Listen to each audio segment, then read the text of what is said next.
Hello, my name is Beth Kellner, aka Sister Spock of the Roddenberries. I am co-captain and lead singer. Hi, I'm Bill Tayoun, aka Spocknik of the Roddenberries and co-captain, also the keyboard player. You're listening to Trek Untold.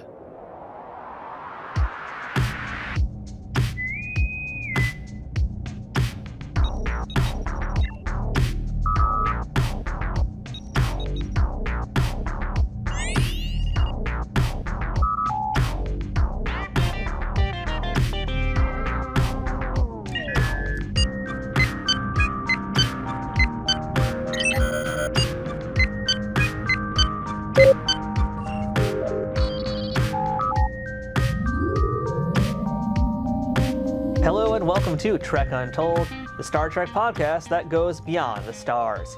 I'm your host, Matthew Kaplowitz. Star Trek has inspired many different people in many different ways.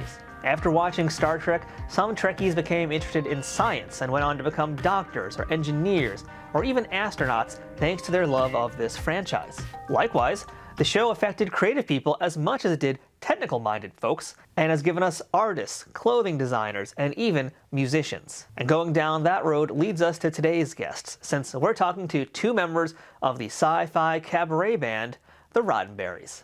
They're one part rock band, one part theatrical experience, and all parts fully functional. Bill Tayoun and Beth Kellner, aka Sister Spock, comprise a small piece of the Roddenberries, a group who play music from all manner of sci-fi nerdy shows from the past to the present, along with parody songs of familiar classics with a Star Trek twist. You'll be hearing some of their music today throughout the show, and I think you'll agree it is a lot of fun. The Roddenberries have performed all around the country, including the Star Trek mission shows, at Wizard World and other Comic-Cons, along with established musical venues. They've also had the opportunity to perform on stage with some truly well-known Trek names, from Chase Masterson to Jeffrey Combs, Tawny Newsome, Robert Picardo, and a few other very cool ones we're going to spend some time talking about today. So get ready to go where no band has gone before, as we spend some time getting to know the Roddenberries. But before we begin this week's episode, I want to remind you to follow Trek Untold on Twitter, Facebook, and Instagram at Trek Untold, all one word. You can get show updates, check out some fun memes, and let me know what you think about what's going on with the current events in the Star Trek universe. You can also support this show directly on Patreon at patreon.com/TrekUntold, where you can support this show for as little as $2 a month. At higher tiers, you can listen to the shows before they come out, know about my guests well in advance, and even have a chance to ask them questions, get transcripts of these episodes to make sure you get all the info, and more benefits coming soon, including watch parties and live streams. But that's all dependent on more fans like you coming over and letting me know you want to be a part of events like that. If you want some Trek Untold merchandise, check out our store for gear and apparel, including shirts, hats, stickers, water bottles, notebooks, and a whole lot more. New designs will be added throughout the year, so it's always worth taking a peek. Trek Untold also has an Amazon shop where you can peruse everything Star Trek, sci-fi, and geeky on Amazon in one convenient location. If you're looking for a gift for the Trekkie in your life, or maybe want to see some of my favorite non-Star Trek things that you can get for yourself, check out the link for my Amazon shop in the show notes on the audio version and in the description below this video on YouTube. If you're listening to us on iTunes or any other audio platforms that allow for ratings and reviews, please leave us a 5-star rating and a positive review to help out this show. If you're watching it on YouTube, don't forget to subscribe to us at youtube.com/TrekUntold and give the video a thumbs up and a comment. All of these things help more people find this show and to continue growing and bringing you awesome guests each and every week. Now, without further ado, let's beam in this week's guest. Computer, access interview file. And welcome back to Trek Untold. And now joining us here on the other side of the screen, we are joined by several members of the Roddenberries today. We have on one side, we have Bill Tayoun, and on the other side, we have Beth Kellner. Folks, how's it going today? Going great. We're very happy to be here and be part of this. Same. Well, thank you guys so much for joining me here today.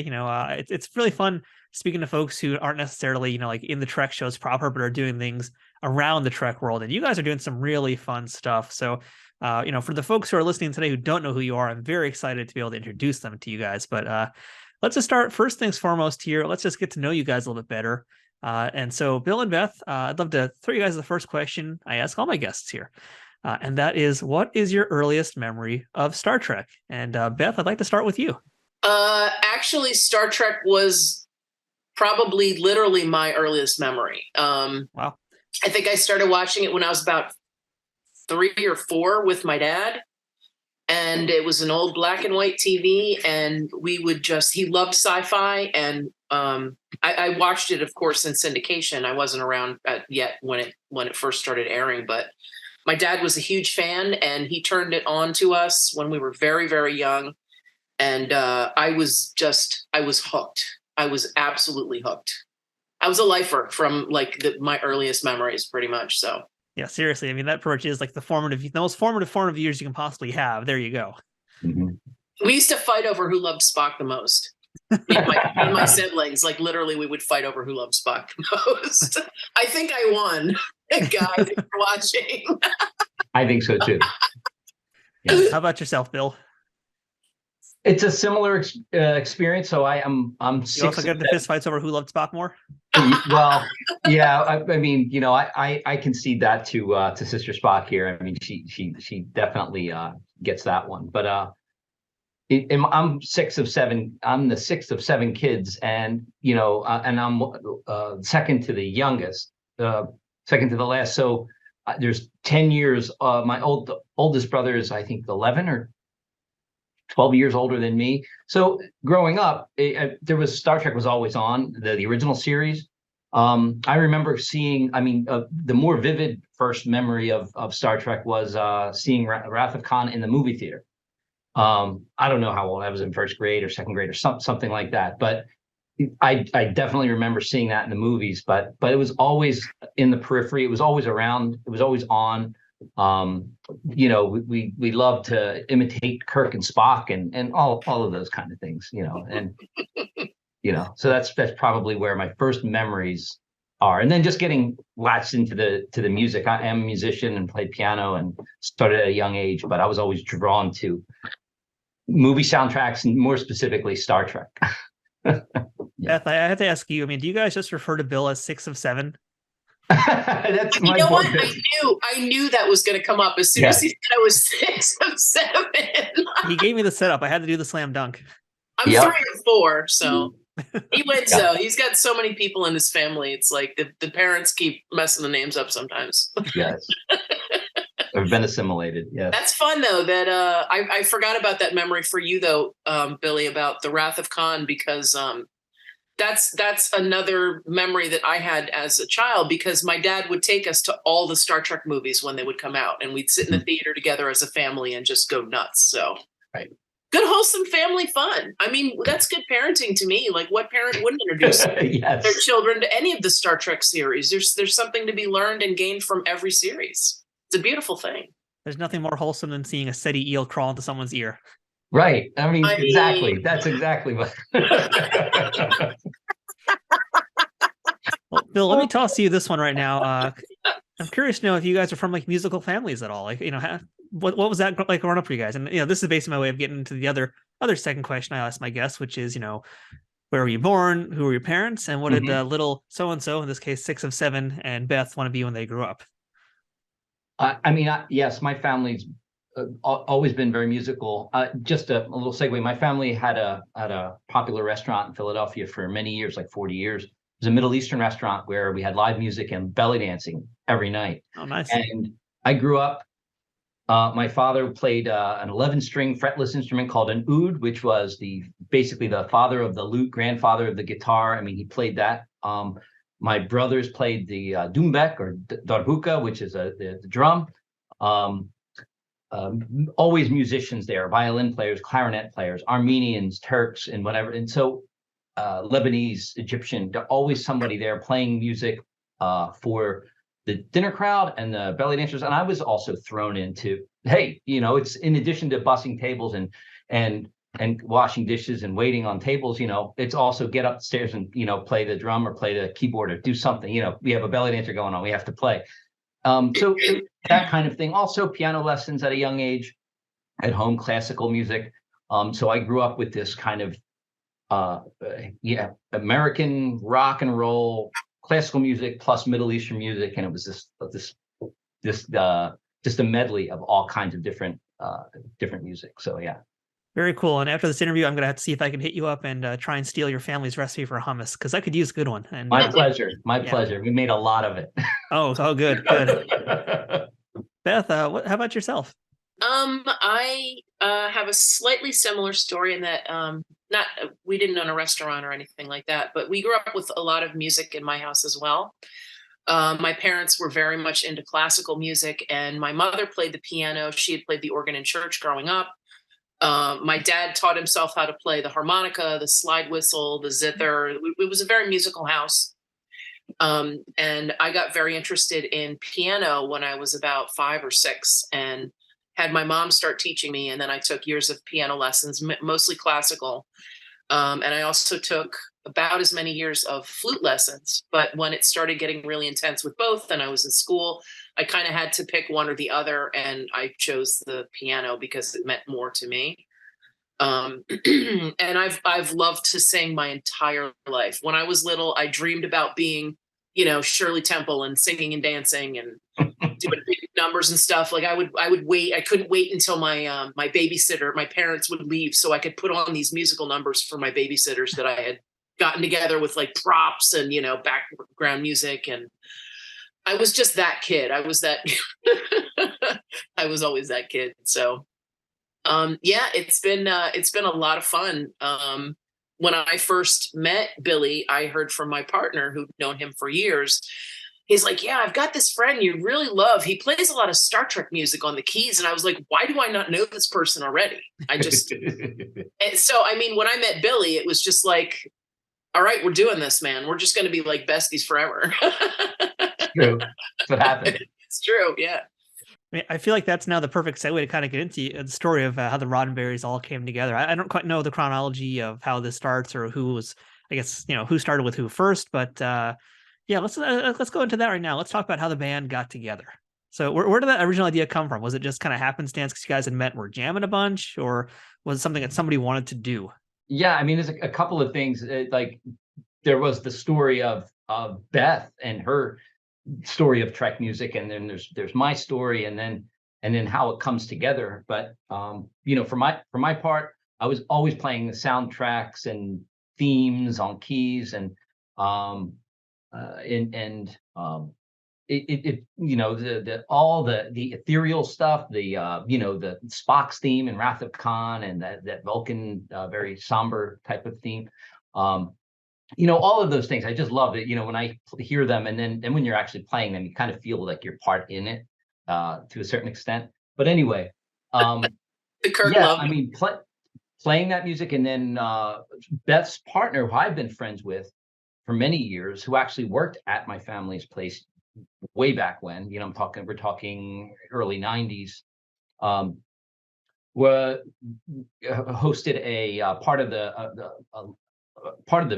Philadelphia Fringe Festival, some of the evening events they called the late night cabarets or things like that. A few of us were on stage and playing, and I think it was my brother or somebody came and said, play the fight theme, the Star Trek, the fight music, and we're on stage just, starting, and we just start playing the Amok Time fight theme. And that was just like one of the events that kind of led to this. And I remember, I don't think Beth was there, but Scott's on the phone with her saying, you got to listen to this. And so Beth has also another story that leads us to this moment. Beth, you want to say your side? Yeah, I remember that call. I was at the beach with my family at the time, and Collie's like, oh my God, they're playing the fight song. You got to listen to this. And I'm like, what? A lot of it comes around the Fringe Festival, because when I moved to Philadelphia in the very end of '99, 2 years later, I met my now partner and got involved with the Fringe Festival through another friend of mine that I had been in an acapella improv singing group with. And she was huge into Star Trek. And that's how we connected at, our rehearsals when we would go to this group that we were in. And she's like, do you want to be in the Fringe Festival? And I was like, I don't know what that is. And I figured it out. It was great. And the late night cabaret, she's like, my partner now, Scott, was like, I hear you're a performer. You want to do something for the late night cabaret? And I was like, do I? And then I was like, oh my God, what do I do? So I got in touch with some of my female friends that were musicians. And I figured the coolest thing to do was just be to play some Star Trek music, because the theme from Star Trek, the original series, has literally been one of my most favorite songs my entire life. I sing that all the time. My brother and I have this thing where if we're in a stairwell or a parking garage or something, I'll just stop and sing the theme for him, and he loves it. But we did this thing, and I called the group Sister Spock, and it was me and like 4 female friends, and we just did Star Trek music, and it was like a theremin that my roommate had made, drum, guitar, and we did the theme, and we did some of the music from what I like to call the musical episode, The Space Hippies, Way to Eden, which I also love, like everything about that episode. And yeah, I guess that was a big start of it for me, because I hadn't even met Billy yet. I mean, we all kind of have our own background of Star Trek and performing and loving the music of Star Trek. And then it just came together so organically all these years later when we all got together and met each other. And it was like, okay, this is what we have to do. We don't know what we're doing yet, but we got to be in a Star Trek band. Like, what does that mean? And so we just started brainstorming and bringing other friends in. And The following year at the Fringe Festival was our first show. Yeah. And so it gelled for the year. We talked about it. What are we going to do? How are we going to do it? Who should we bring into the band? Who can do what? That kind of thing. And then the following year, Fringe Festival, Philadelphia, September, it was like the last show on a Sunday at 1 a.m. I mean, and there the Roddenberries were born. That was our first show. That's right. In 2012, this is our 10th season this year. Yeah. We call them seasons. Yeah. I got to ask too, by the way, the Roddenberries, the name itself is pretty fun, and it kind of just gives you guys a lot. If you don't know what the music is going to be like, it kind of tells you right there with that name. It's going to be a lot of fun. It's going to be a little bit silly sometimes. Who came up with the name the Roddenberries, and were there any other names you guys might have gone with? So, yeah. Literally sat after our first rehearsal. We sat on Billy's front porch with everyone and just went through all kinds of names, brainstorming. We literally went through every single name of the original series episodes. It was like, we're a mock time. We're going to be sitting on the edge of forever. We're going to be, I mean, it was just like, went through all of it, like, that's kind of cheesy. We got to get a little bit more creative. I think it was actually my brother Joe. I think it was Joe that came up. Yeah, Jay Ward, his Roddenberries name. He's in the band. He's the percussionist, and he had put the Roddenberries in the list of names. And as we kept like whittling down the list, okay, now we're down to these 10. Okay, now we're down to these 5, and then it was all voting at that point, and everybody loved the Roddenberries. It had a fun edge. You're right. It's got a fun. Obviously, it's got Roddenberry, but it has the it's got a punk vibe. It's got a rock vibe. It's got a funny vibe. Fruity feel. It's funny. It's got a space fruity feel. Yeah. Eating the Roddenberries. Yeah. I'm happy you guys didn't go with like an episode name, because I mean that could have just gone horribly wrong for you guys. If you guys were Space Seed, that would have very different connotations I think than Roddenberries. Yes. We probably joked about that too. Yeah. I'm 10 years too late for it, but I'm glad at least I made it on the show. Before we get too deep, by the way, Beth, I want to ask you about something you just brought up, which was acapella improv. And I've never heard of that as a thing that existed. I know about improv and improv performing, but I've never thought about it with like singing. That sounds like the scariest thing to do in the world. Please enlighten us about how acapella improv works. I think technically, statistically, public speaking is the scariest thing in the world to people. But what about public speaking while you're trying to sing? That sounds like pretty frightening to me. I don't know. You know what? When I was 15, I would have been terrified, but now bring it. I don't even care. Like I'll honestly, when I moved to Philadelphia, a lot of it, I was finished with college, and I went to massage school after college, and I was working doing that. And I lived in a very rural area in northern Jersey where I didn't have a lot of performance opportunities. So I wanted to come to Philadelphia to open that up for me. And I essentially I was like, where do I start? I don't know anyone here, really. I know one person. So I looked in the ads, when people used to do that. And I found an audition for an acapella improv group, and I was like, I don't know what that means, but it looks fun and weird and crazy. So I went and I got in, and it was basically I learned some like I've never had any professional vocal training, but I've learned a lot of tricks here and there as I've kind of moved around doing cabaret and um, been involved with different types of performance. Um, but it was really interesting because it taught me a lot of different exercises.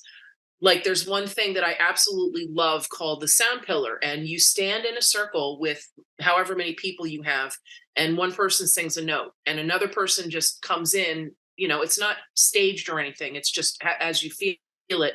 Another person comes in with maybe a third or a fifth, either above or below, and then another person comes in with another note, and then everyone comes in, and people just kind of organically change their notes, and it's all directed in the column in the middle. And at some point it gets very discordant, but then there's always an unspoken finish where it just becomes beautiful and everyone is in harmony, and then everyone just kind of just bows out. So I mean, it was, we did some songs that were arranged by the director, and it was basically oh god, Don't Worry, Be Happy. Who was the Don't Worry, Be Happy. He does a voice. He's amazing, and I can't believe I can't remember his name right now. But he does, Billy, I know you're looking that up for me. Co-captain. He does something called the voice where it's Bobby McFerrin. Yeah. Bobby McFerrin. He does different things where it's all vocal. Like, everything's a cappella. Like one person would do what would be the bass, one person would do the melody, like just basically harmonies, but every part in the group is a cappella. There's a bunch of groups out there now doing that kind of thing. But yeah, it was kind of my introduction into the music scene in Philadelphia. That didn't last very long, but my friendship with the person that brought me in, that I met there, that developed into, she knew all about the Fringe Festival and the Late Night Cabaret. She introduced me to Scott, my partner now, who was running the Late Night Cabaret. I met a ton of different performance people. I got inducted into the Big Mess Cabaret, the Big Mess Orchestra, which is a big thing in Philly for like 25 years.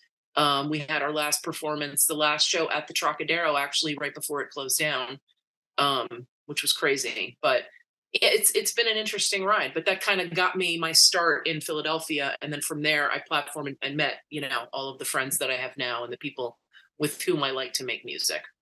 Well, thank you, Beth, for using the word cabaret, by the way, because that actually is a great segue into my next question. Because on the Roddenberries website, it kind of describes and defines what the group is.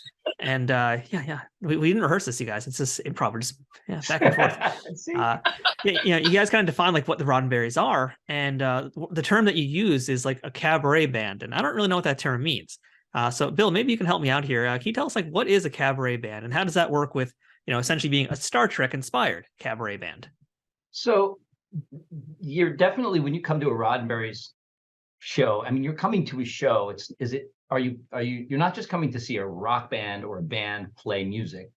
It's more of an experience. There are multiple performers coming up in costume. So Beth might come out as Sister Spock singing a couple of tunes, and then followed by our, Garish, our Garak-like Cardassian, very flamboyant Cardassian will come out and start singing some tunes, followed by Colonel Chuck Jägermeister coming out to do some tunes. And there's a multimedia aspect behind us. So you're actually and also joined by our dancers. So we that are augmenting the song or the performance. So you have, it's not just a band playing music, it's an experience. There's a lot of things happening on stage. So it is a bit of a cabaret. I mean, some people have seen us without that. So when the Roddenberries do like the house band for the Creations STLV, so you might see us out there just bringing, musically bringing actors on stage and off stage. But But when we're doing our full-on shows, it is more of a cabaret. There's a lot more going on, and there's more of an experience for the audience. So when you guys are doing your performances, there's a few different elements, as you just mentioned, that go into the show. And one of the things I guess that you guys do is you're traditionally playing the classical Star Trek orchestra score. So that could be a theme song, it could be something from one of the movies or one of the shows or whatever. So I'd love to hear a little about how that all comes together. Because, I guess in this case, too, for folks who haven't heard what you guys sound like, kind of describe what the sound of the Roddenberries is also, and what you're doing to kind of make these classic themes sound different, sound special. There's quite a few things. I mean, sometimes we like to just try to play the themes the way they are, but they will lead into some other fun parody, like a rock parody. So, for example, Next Generation. We will play the way the end of the Next Generation theme ends, like the last part of that song. But it will end with the last note is the very beginning of instead of My Generation from The Who, it's Next Generation, where Beth has rewritten the lyrics, and there's a parody of that, all based on Next Generation. So we like to find ways of fusing both the actual thematic music, the themes, with some rock tunes, and there's various, I guess, forms of that. We'll turn the DS9 theme into a loungy jazz theme, right? We'll and just have fun with it. But then we'll play it the correct way as well, with the added electric guitars in it, which makes it just so cool. But it's different things. It all has to do with how, like, an idea, oh, this sounds cool, let's do that. There's no necessarily rhyme or reason of how the Roddenberries approach everything. It's a matter of feel. It's a matter of a fun idea. Oh, let's try this, let's try that. Some things let's stick, do reggae, some things let's don't. do ska.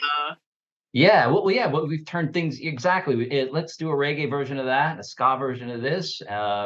You can pretty much turn anything into ska reggae, but yeah, I mean, it's just, and also, what are we doing it for? Is it for a cabaret show? Is it for an album? Is it for a dance party? Are we playing at a wedding? We've played weddings, so it's what are we doing it for? And we'll bring out certain variants of songs based on what we're doing. Within that, there are a lot of parody songs, and for folks who check out your YouTube channel and the Spotify as well, you'll be able to hear and see a lot of those songs performed. And that's stuff like Tanagra, which is a parody of My Sharona. You guys have Crusher, which is a parody of Billy Joel's Pressure, which I love that one. I'm a big fan of Riker's Kiss also, which is essentially Kiss by Prince, but all about Riker. There's What I Like About Q. There's the classic Spock Lobster. There's a lot of really great stuff out there. So I'm going to now make you guys each pick a favorite, though, and maybe this will get our audience to kind of choose one to listen to, give them a try. Let's start with you, Beth. What's your favorite parody song that you performed? Oh boy.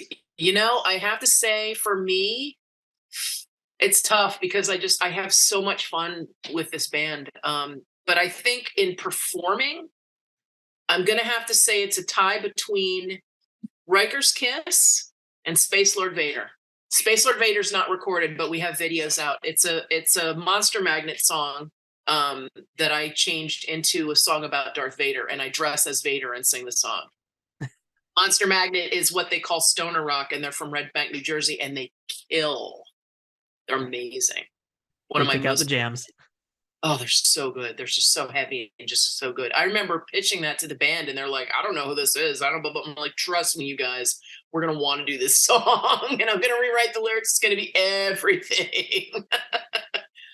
It's so fun to perform that song, though. It really is.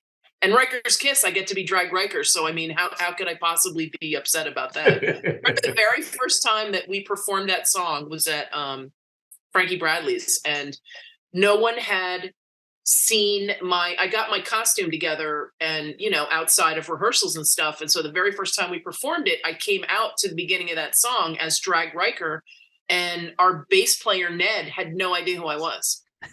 He's like, who is this? Do you remember that? He was like, who the hell is that coming out on stage? And I'm looking at him and I'm like, yeah. Hi, Ned, it's me. Yeah, you've never heard Kiss performed until you've seen it in its traditional Starfleet with Drag Riker. It's true. It's true. we met Jonathan Frakes a couple years ago for the first time, and he's such a cool guy. And I was like, yeah, I do a drag Riker of you to a Prince song. And he's like, of course you do. Yeah, he did say that. It was. I think all of us were just like pile driving him that weekend, like with CDs and T-shirts. And he's like, "Hi, Roddenberries. Hi, Roddenberries." Bye. We love you, Jonathan Frakes. How about you, Bill? What's your favorite that the band performs? I have to say, I have a tie of the two. I have to say, Riker's Kiss as well, because I get to play my guitar. And I don't have to do that much, and I get to have fun and move around a little bit. Where most of the other songs, I'm a lot of the melody, so I have to pay attention to a lot of things. But for Riker's Kiss, I'm playing three chords, and basically fifths, and I can stand and just watch Beth and watch the performance and enjoy myself. So that's definitely one I love to play for that reason. The other one is our Cantina Band theme. We did this medley of the Cantina theme from Star Wars, and inside, and we usually end our shows. This is one of the last, or the one leading up to the last song of most of our shows, and it's the Cantina theme that everybody knows and loves. But inside of the Cantina, we do 6 different songs. We'll break into 6 different. There's a bridge, or there's a breakdown that the Cantina goes to, and then we'll go to that breakdown, and then we'll jump into, and we change it for mostly every show. We change it. So this past run is the 6 songs where I think it was Mandalorian, or not Mandalorian, Boba Fett, Spider-Man, Legend of Zelda, James Bond theme. So like we jump in. It doesn't have to be Star Trek. It doesn't have to be Star Wars. We're more of just pop culture, fun pop culture stuff. And so we'll jump into all kinds of things, and we change it. We did a Halloween version where we did the Addams Family, the Munsters. Then we went into doing a little Suspiria. What was it? The Halloween theme. Halloween theme, Exorcist, all of these things. So like we do that kind of anyway. It's musically, it's intense, it's challenging, but it's extremely fun to do. And when the band is all locked in and doing those quick changes very fast, it's amazing to be part of that. When 13 or 10 people are doing that, and a horn section at the same time is pretty awesome. Yeah, it sounds really cool. I mean, I'd love to hear that happen live, because I imagine with the energy of the audience too, it really just makes it something very different. And I'm glad you brought that up too, by the way, because I know, like, you guys, I think your emphasis is Star Trek, but yeah, you guys have some stuff with like Doctor Who, with Star Wars, as you mentioned as well. So it's really just everything in the sci-fi and nerdy realm, and even just beyond that, like you said, pop culture too. So it's a lot of fun, a lot of different influences there to play with. Yes, it's a lot. You'll see a lot of themes of, because then Beth and I grew up late 70s, 80s, early 90s. There's a lot of influences there that will find its way into our tunes. All of a sudden, one of the tunes we did last year was like Knight Rider, or fun things like that you can play with. So yeah, we like to bring things from our childhood into it. Yeah, speaking to that, and for the record, like, what band isn't going to do Knight Rider? It's one of the hottest theme songs ever for a weird, like, sci-fi TV show. I'm sorry, but it had to be done. 2 years ago at STLV Creations, we did a cabaret, and Will and the actors that play Will and Holly from Land of the Lost, the Sid and Marty Krofft stuff from the 70s. Like Electra Woman and Dyna Girl, Sigmund and the Sea Monsters, Lidsville, the Bugaloos, all that stuff. So they were Will and Holly, and Kathy Coleman and Wesley Yer. We got them on stage to sing a medley of the theme for the Land of the Lost, which Wesley Yer had sung on the show, for the show. And that was super fun, because they come to the Star Trek conventions and set up because there was a lot of crossover in the Star Trek writers and the producers and the costume people that were happening at that time into Land of the Lost. It was at the time their highest budget show for Sid and Marty Krofft. And for example, Walter Koenig, he wasn't really involved in the animated series as one of the voices. He was the only one. And that was because he was off writing sci-fi stuff. He introduced one of the big characters on Land of the Lost, Enoch, who was the talking sleestack. I'm going to get real nerd with you right now. I'm going to go down a deep nerd hole. But he introduced this character called Enoch that was going to be Eneg, which was Gene spelled backwards as a tribute to Gene Roddenberry, but they thought that was too weird or close to whatever. So they changed it to Enoch, and then there it was. So Walker Edmondson played that role.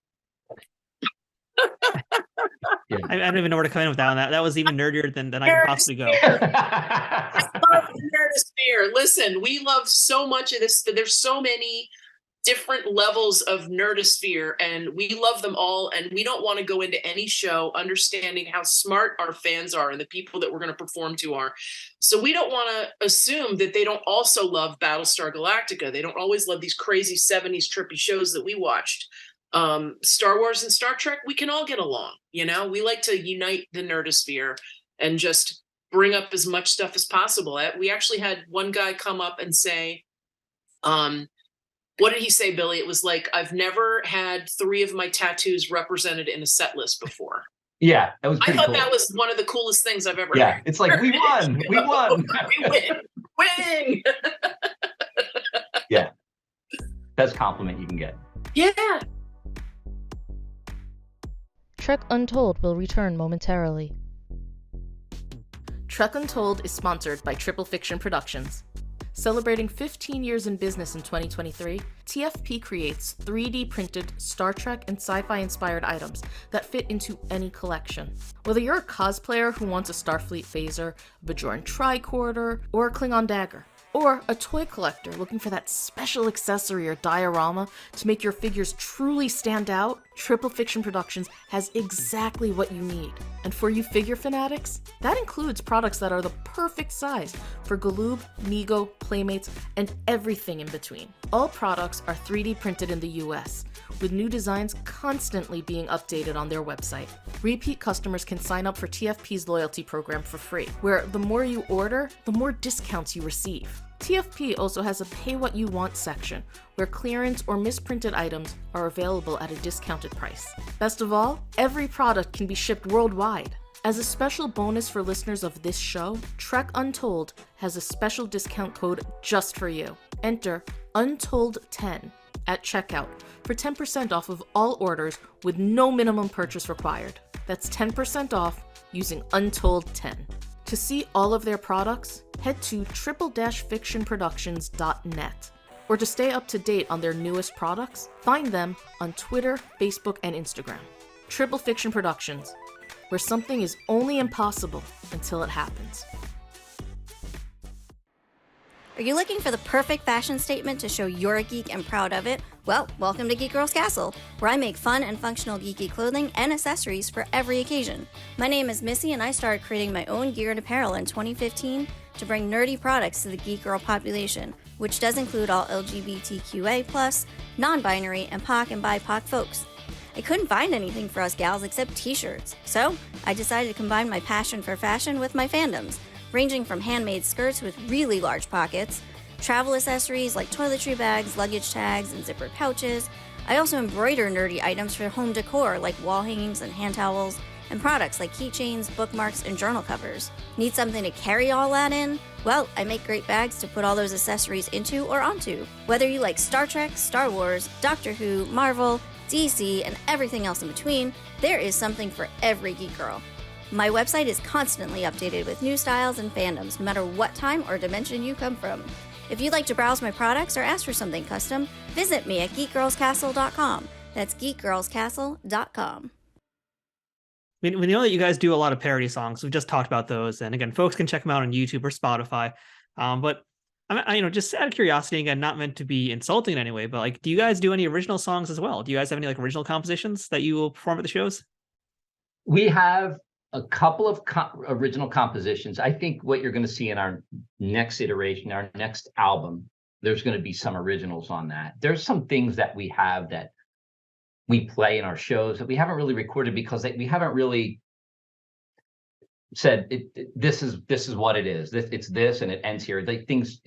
A lot of the original stuff are fluid. We definitely have one pretty awesome. It's called The Way It Is. The Way It Is. It's a Mandalorian rap, essentially. It's really cool. We I don't even know if we did it in Vegas this past year. Did we? No, we did it in the show before we went to Vegas. But that will definitely be on our next album. Or we might just record it as a single or something like that, or as an EP. But there's a couple of, there was like, what is it? Groove Factor 9, I think we did one time. There's a couple of other originals that we have, but we just need to lock them in, but I think that will be an emphasis of our next album.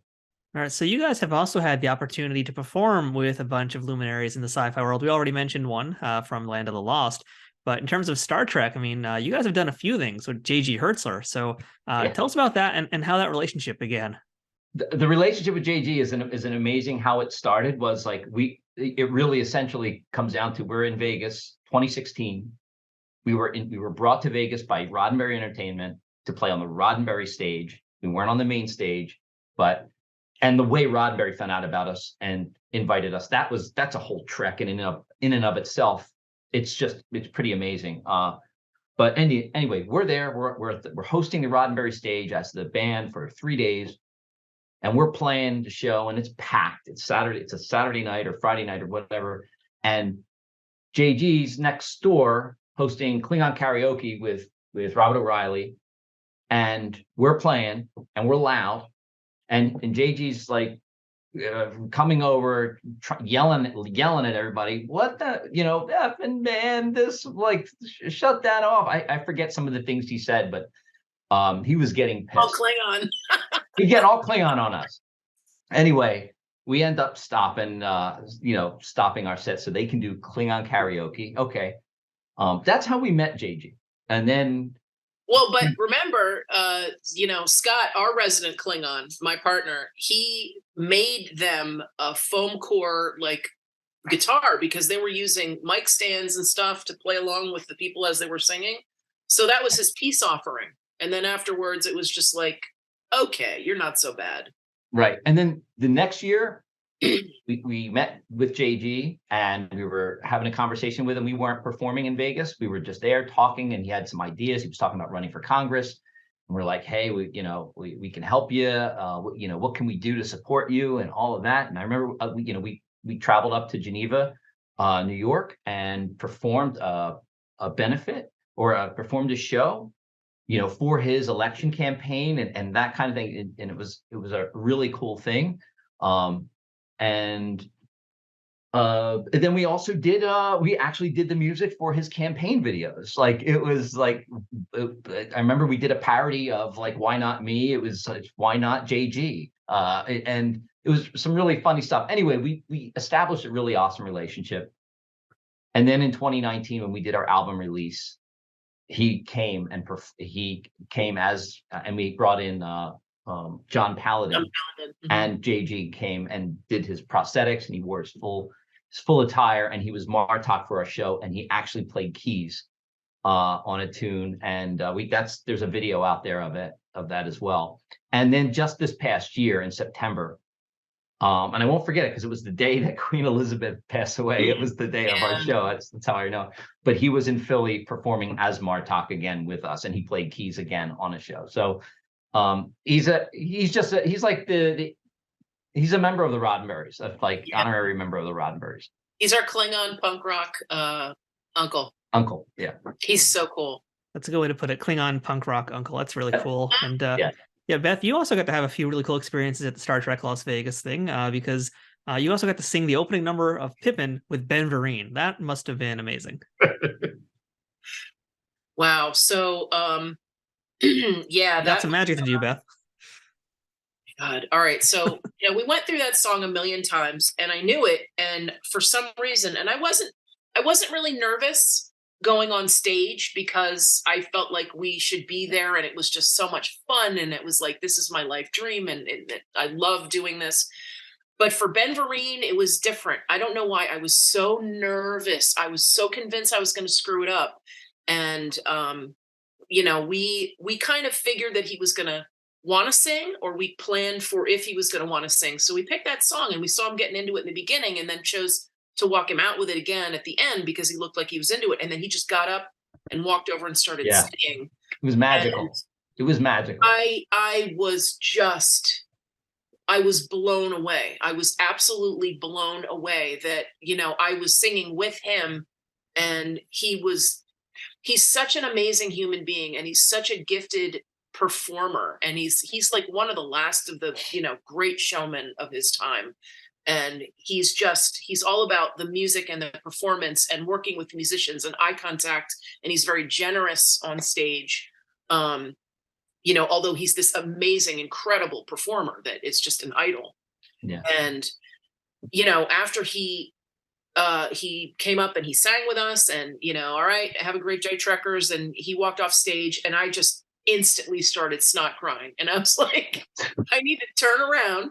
But of course, the only thing I could wipe my snot on was the mask that I had, because it was 2021. So it was COVID and everybody had to wear masks. I just remember running off stage, like pushing people my way to get down in that green room, like kick the bathroom door open crying. And I'm calling my parents and I'm like, Mom, get Dad. She's like, what's the matter? Because she was a nurse for 4 years. So she's thinking I broke my leg or something. I'm like, get Dad. No, it's good. I was like, I just sang with Ben Vereen, sobbing in the bathroom. He might have heard me from the green room next door. I don't even know. But it was absolutely one of the bucket list highlights of my entire lifetime. It really was. Yeah, it's such a cool moment, and I'm really happy that was also caught on Videostat. It's on the Roddenberries YouTube channel, so that everybody can check it out. And I couldn't tell you were a wreck, so you hit it well if you were. Thank you. Thank you.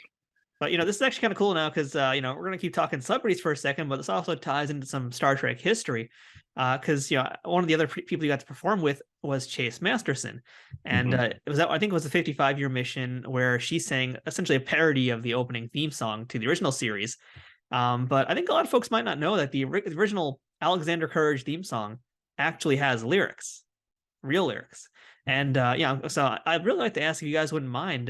Let's dive into a little bit of obscure Trek history here, Beth. Can you tell us maybe a little bit about the lyrics to the original Star Trek theme? Oh, wow. Okay. So, it's funny that with Chase, we kind of last minute, like maybe a week or two before we went, she contacted us and said, hey, they want me to do this opening thing. Can you guys learn these different tunes? And we were actually going to do the theme from Star Trek, and the way that we perform it normally, we start a lot of our shows with the original theme, and it starts with the lyric, and then it goes into the operatic part for the second half.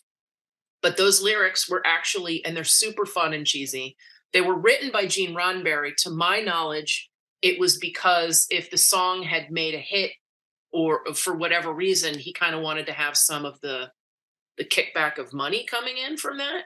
So he wrote the lyrics so that he and Alexander Courage could share any kind of revenue. Thank you. Invisible partner from the other room. I mean, it's kooky, but it's cheesy, but it's one of the things that we love so much about the original series, because there is the camp and there's the bright colors and there's some cheesy things that happen in the shows, but it's amazing. It's just amazing. I mean, beyond the rim of the starlight, my love is wandering in starflight. I know he'll find in star-clustered reaches, love, sweet love, a star woman preaches. I know his journey ends never. His Star Trek will go on forever. But tell him while he's wandering his starry seas, and that's wandering with an apostrophe, R-I-N-G. I went to school for creative writing. I love those little touches. Remember me. And those are the lyrics.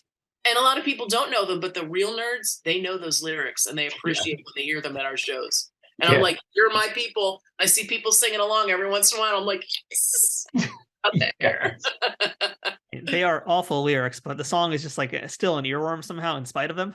Yeah, it is. Like I said, it's one of my all-time favorite songs ever, my whole life. So I love everything about that song, everything about it.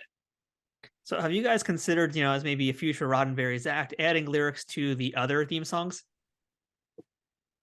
Well, we sort of did that. The one with actual lyrics, the theme for Enterprise. You know how it's such a different song than any of the other theme songs. And what I heard was that when that came out, the fans were so outraged by the choice of theme song that they were literally lining up at the studio protesting. And I was like, I even heard a rumor that Simon Pegg, who's a huge Star Trek fan, hated it so much that he wouldn't watch Enterprise. That sounds crazy to me. Because it's a great series. All of them are great series. I love the series. I love Enterprise. Yeah. I love it too. But we actually wrote our own kind of response to all the people that hated the theme song very much. It took me a while to get into the theme. I have to admit, I was one of those like. Do you want? Should we give Matthew the a couple of lines from our version? Am I going to get in trouble? Well, we can try it. Let's see. I think it's great. Okay. They picked the wrong song. The reason was never clear. But when the credits roll, we must face our darkest fear. I die a little death with every line. Keep asking myself why. Oh, where did Alexander Courage go? Skip intro and never rewind. It's like a stake through the heart. Linger torches 3 days straight. It's like my fate has been sealed. And I've lost faith in everything this tune grates on my soul. At least they could have chose Rod Stewart's version. I can't take anymore. It's a theme mistake. Sing the backup, Billy. My heart breaks with a stake through the heart. I'm so not warmed up right now. That was probably that was amazing. I wish I actually had a lighter to do it the right way there, but God. It's funny because we did that song, the actual song, in the convention, because when we're doing the house band in the morning and the end of the afternoon, we have to do a full song. And so one of the days was, a little Enterprise-y, and we did that song. And I'm so used to singing our lyrics. I know. That I really have to go, like, I literally have to have it in front of me so I don't screw it up, They picked the wrong song. I don't want to go on stage and sing that to, 4,000 screaming Enterprise fans and get booed off stage. Yes. We do it at our shows, though. Yeah. We have done it at our shows. Yeah, when we're at a club or a bar, and there's when we're feeling frisky. Yeah, it's fun. We have to do that. Well, thank you for sharing that. That's wow. I'm not going to forget that one. It's somehow accurate too, though. But yeah. Yeah. Hashtag I love Star Trek. It's all out of love. Yeah. I think there's one other really cool celeb moment I want to talk about with the Roddenberries here. This is my favorite one personally from what I watched on your channel. You guys got to jam with Rainn Wilson, aka Harry Mudd from Discovery, and fingers crossed, hopefully Strange New Worlds, because come on, he has to show up on Strange New Worlds, right? Yes, he does. Right? Okay, good, not just me. Yes, but yeah, you guys got to jam with Rainn Wilson. That's so cool. He seems like such a naturally cool kind of guy to begin with. But yeah, talk to me about being up there and playing Led Zeppelin with that man. Wow. Just want to say, what threw us off, and we were like, this is like the dreams coming true, not even knowing we had this dream, right? But he sits down, and the first thing he says to the moderator is, I want to play with the band. It's the first thing he said. We didn't expect this. We didn't know this was happening or whatever. Yeah. And then they were like, hey, can keep the band. We haven't even gotten fully off stage yet. So we all pop our head back in the curtain. We're like, are you serious? Okay, let's do it. And so they said, come out, get ready to go on stage 10 minutes or so before his panel's up. And so what are we going to do? What are we going to do? And we have another parody, which we didn't rehearse at all. We didn't plan to play in Vegas. It's called A Whole Lot of Mud. And it's all so A Whole Lot of Love, Led Zeppelin, but it's all about mud, obviously. So Yeah, so we're like, let's just go out with that, and like we like relearned it in the green room, and just to make sure we knew it. No, a lot of that was happening. So the other thing about Rainn Wilson is we found out 2 days before Rainn Wilson, or a day before, that Rainn Wilson was added to the I think list. we found out that day, like that morning. He was the mystery panel that they were trying to fill. Right. And so we didn't find out, and then we all of a sudden we find out that morning or whatever that it's going to be Rainn Wilson. Okay, what do we do for him? How do we bring him on? Well, let's do the Office theme. Well, we don't know the Office theme. Well, let's go learn the Office theme. So we're backstage, and we learned the Office theme backstage that day to bring him out. And that because we make sure we have our instruments backstage and some amplification so that we can do that on demand, that type of thing. And so yeah, but then that added, I want to play with the band, and then him coming in and sitting in with us was a pretty magical experience. Harry Mudd playing drums for our tribute to Harry Mudd. Like, Yeah, it doesn't get any better. it's like it's Star Trek band. yeah. I'm like, what's next? Jonathan Frakes is gonna come sit in. He's gonna be one of my Rikettes. Right. Man, Or listen, John August Delancey's is, gonna see what I like about Q, you know. I mean, August is a few mean- months away, right? The next convention, so anything could happen. We're planning some fun stuff. We are Yeah. planning some fun stuff. So I'm definitely looking forward to it. All right. So on that note, guys, I mean, that's a lot of fun performances you had with a lot of Trek luminaries. So, just looking at the entire career of the Roddenberries as a whole right now, what would you say was the Roddenberries' best performance ever? And what was their worst performance ever? What was that like one nightmare venue where everything just kind of sunk terribly? Billy, what was that? I don't think it's open anymore. What was the name of that venue? And you guys came after the withStar. North Oh, Star. the- That was a little crazy because we literally played in a blizzard, and we had maybe 20 people show up. People were coming in, 3 feet of snow to see this show. That was pretty crazy. But we also did have, you think Fieldhouse? They were both pretty sucky. I mean, Come on. I don't know. We did just we did have a show. I will not name the venue. That was kind of one thing after the other going wrong. There was an argument with the owner. The owner kicked our chief engineer out of the building. They were not agreeing with our contract. They weren't doing anything as to what we agreed upon, and it was just, we came literally this close to canceling the show and all leaving, and that was the only time that's ever happened. But the lovely and talented William Tayoun was able to work his magic, and we ended up playing that night, and it was actually a pretty great show. And I'm glad we did play, because we had people we had people fly in from Texas, from Florida, from Connecticut. Like, we had friends come from all over to see that show for whatever reason. Yeah. I think it was just because we hadn't performed in so long, because it had been COVID, and we weren't really doing live shows. So that was crazy. But then we actually just did that World Cafe live show with JG. And it was like, I feel like so many things came together at the last minute, and everybody was kind of like, what's happening? What's going on? JG, what's happening? What's going on? And there were so many things that were going crazy throughout the show. But I feel like it was one of our best shows, because everyone fell forward, and everyone just was like, I don't know what kind of language I can use, but everybody's like, just forget it, and let's just have the best show ever. And we did, and it was a great, great show. It was a really fun show. Our album release too was really, really fun with JG. Yeah, so with the Roddenberries, in general, if we haven't performed together for a while, those initial shows sometimes are a little rough. But that show that Beth just talked about, we played at World Cafe Live in Philadelphia with JG on Star Trek Day. That Star Trek Day show, there were so many crazy things that went wrong on stage, but the band just coming off of Vegas and some other shows, we were at a point where we didn't have to worry and think too much about the music. We could just play and have fun. And so we did. We fell forward and had fun with it. And if somebody made a mistake, everybody was just laughing at it and just kept going. And that kind of show, it makes you even want to do better and play more and play better. And so, yeah, that was probably one of our best shows.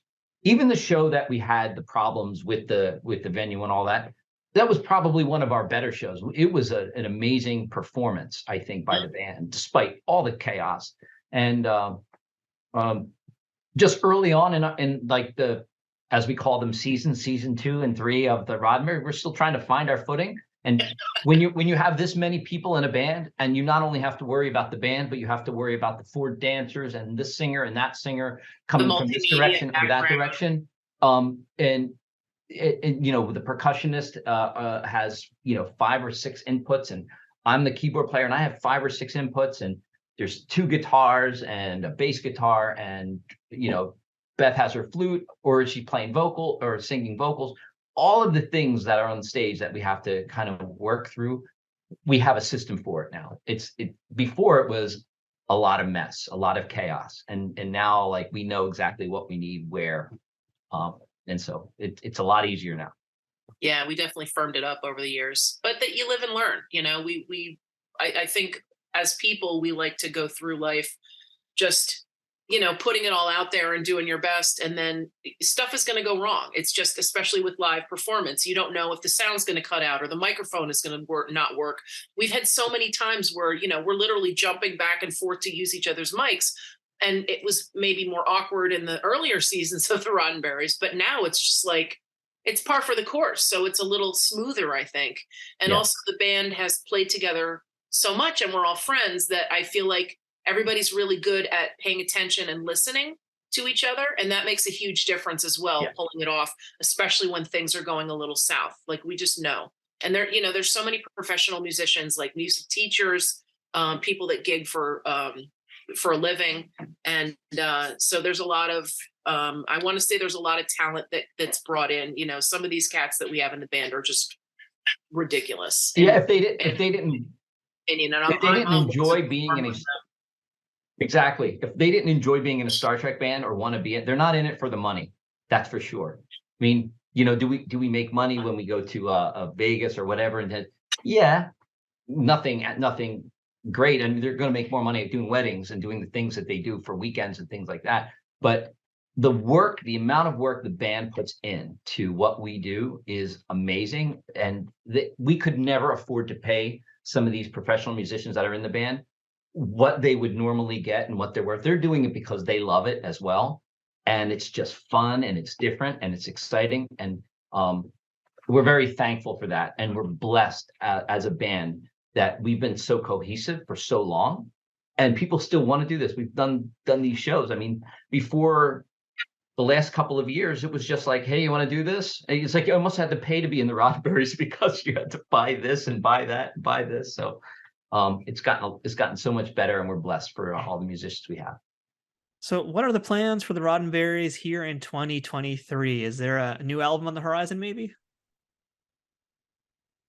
Yes, there's a new album that we're talking about. There are some touring ideas that we have, some fun touring ideas that we won't get into yet because we need to kind of you need to hash that out. Yeah, a little bit more, but we have some fun touring ideas.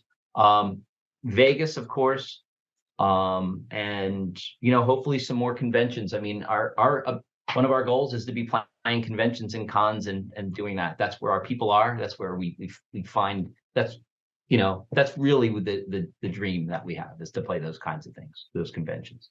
Well, Beth, for folks who want to hear, listen, or watch the Roddenberries, where can they go to do that, and where can they go to follow you guys on social media? We are on all the social media. You can find the Roddenberries on YouTube, Spotify, Facebook, Instagram, TikTok. We have a SoundCloud. We have a Bandcamp. If you go to our website at theroddenberries.com, you can find all of our social media links there. If we have any upcoming events, it's going to be right there for you to see.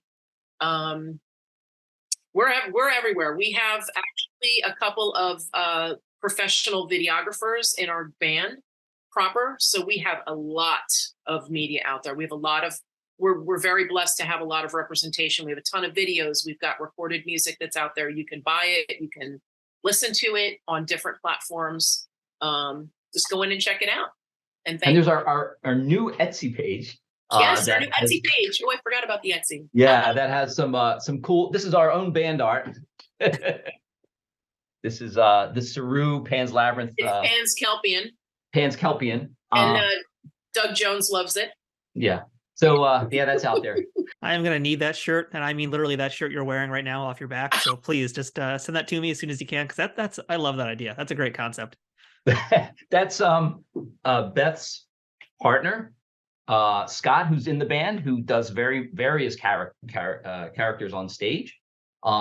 It's his art. I mean, he's designed our logo. He's most of the visual representation when it comes to graphics and art and the artistic design is from his brain, and we're thankful for him as well. But this is definitely one of the 2 videographers too. Yeah. Him and Commander, they put together all the visuals, the multimedia that we use. Yeah. All right. Well, shout out to those fine folks. So last question for today. I'll start this with you, Beth. What is the best thing about being a part of the Star Trek universe? You know, the first thing that jumps into my head, I want to just say everything, but that's kind of a lame answer. I know you guys understand because you're also part of the Star Trek universe, but I think the coolest thing is that it's such a family. It really is. It's so welcoming. And I remember specifically talking to, some of the people from Strange New Worlds who they're experiencing this crazy, fame right now because it's the big new series and everyone loves it. It's my favorite new series. It's amazing. And they're like, wow, this is crazy. You people are instantly just accepted us into the fold, into this, 50 plus year long franchise that has gone through so many different series. And I feel like the camaraderie and the people and the friendships that we've made and just our mutual passion and love for Star Trek and also all things sci-fi. Star Trek people are the best people. They're fun. That's true. They're intelligent. They're smart. They're very dedicated. And I love it. I love being around my Star Trek family, and it's inspiring. And you just talk to some of the people at the convention and where they're from and what their backgrounds are and how they came to love the Star Trek shows. And it really feels like a community. It's a very close-knit community, and it's just a wonderful, wonderful place to be. I mean, aside from the fact that, the original ideals that Gene Roddenberry professed were just, I mean, that's what we all want, like live together in harmony and acceptance and infinite diversity in infinite combinations, the whole IDIC. It's a beautiful, beautiful world. And we want to be as much a part of it as we can. And if we can help, be a part of it by making this music and, getting people to have fun outside of their crappy day or, their day job, and now people are working from home. If we can help to bring people out of that and explore a little fantasy with us for a little while and just have fun, just be silly. I'm all about that. I mean, this is bucket list for me to be in a Star Trek band and to be a part of this huge, beautiful family of actors, production people, everybody from the top level all the way down. It's a beautiful world, and I'm very blessed to be a part of it. How about you, Bill? What's the best thing for you? I can't, I mean, that has to be the same thing. It really does come down to 2 things. It really comes down to the people and, again, the ideals of Star Trek. It's those 2 things. And because of Star Trek and its ideals and its stories, you get these awesome people. But these, it's a cycle. I was watching your interview with Nana, and I think what she said, it's a bonfire, right? And it's about the bonfire, but no, it's about the people. It's this big, how she described why she loves it and what it is to her now. It's a similar thing. And again, as Beth said, this is bucket list. I mean, who would have thought of doing the thing that you love to do, your passion, music, your favorite sci-fi, and playing music, and then being asked to actually perform in front of thousands of people in Las Vegas for that very thing. I mean, there's no, it's an amazing feeling being able to we didn't have expectations of that starting this. We were just like, hey, let's just have fun and do the cool thing we love. And that turned into this amazing experience of a lifetime. So, I mean, all of those things. But again, back to your question, it's the people that really are, I think, the inspiring part. Well, to all the people who are listening today, do make sure you follow the Roddenberries on social media. Definitely subscribe to their YouTube page because I got to tell you guys, your videos are criminally underviewed also. We got to change that today. So everybody who's watching, go over there, sub to their channel, start watching their vids. You're going to get hooked. It's really easy to get hooked on their stuff. Likewise, check them out on Spotify. Listen to it when you're in the car or on a walk or whatever. Your stuff's a lot of fun. I love just how genuine and like authentic it feels in terms of being like, an actual Trekkie experience. This isn't like someone trying to cash in. Like, you can tell this is a real passion project. This is something you guys love doing. It shows in the music that you're making. So thank you for that. Fingers crossed I get to go to Vegas this year, and I hope I can see you guys if you're going to be there and see you guys perform live, because I want to get in on that action. So, to you guys and to all the members of the Roddenberries, thank you so much for what you're doing, and keep it up. Thank you so much, Matthew, for having us. Thank you so much. And send me your address. Send me your address. I will send this to you. And your shirt size. Yes. I'm over in the Delta Quadrant somewhere, but yeah, thank you guys so much. And until next time, as I say, live long and party hard. Yes, live long and rock on. Live long and rock on. That's it for this week's episode of Trek Untold. Until next time, don't forget to follow us on Twitter, Instagram, and Facebook at Trek Untold, all one word. If you'd like to directly support this podcast, please consider becoming a Patreon supporter over on patreon.com/TrekUntold, which gives you access to some great perks that can't be beat. Or pick up some merchandise from our store, or use my Amazon shop link to check out all kinds of different Star Trek merchandise. Links for all these things are in the show notes. Shout out to Triple Fiction Productions for being a key sponsor of Trek Untold. Don't forget to check them out and all of the fine folks whose ads you've seen or heard on this podcast too.